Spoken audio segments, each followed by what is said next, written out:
बघा, ही लाडक्या बहीण योजनेतली फसवणूक आहे. निवडणुकीचे 2 महिने आहेत.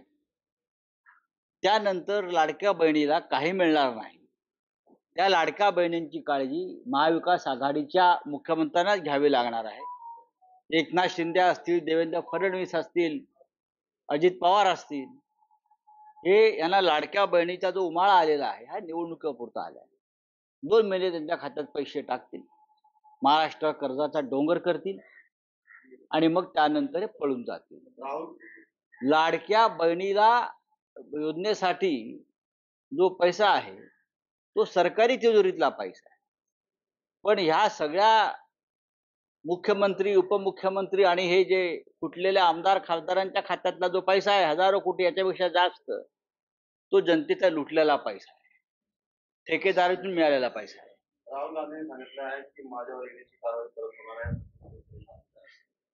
राहुल गांधी विरोधी पक्षनेते आहेत. ज्या पद्धतीनं गेल्या 1 महिन्यापासून ते सरकारवरती हल्ला करतायत, सरकारला आरसा दाखवतायत, मोदी आणि शहांना सळो की पळो करून सोडतायत, त्याच्यामुळे राहुल गांधी असतील, आम्ही सगळे असतो, आम्हाला पुन्हा एकदा कारवाईला सामोरं जावं लागेल. आमची तयारी आहे. पण त्यांना आता इतकं सोपं नाहीये. लक्षात घ्या, विरोधी पक्ष फार मजबूत आहे. आम्ही पाहू.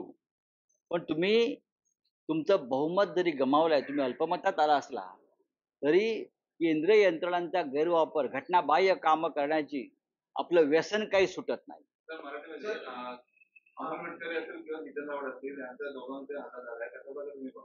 बघा, हे दोन्ही जे लोक आहेत हे आपापल्या पक्षाचं नेतृत्व करतात. दोन्ही विधी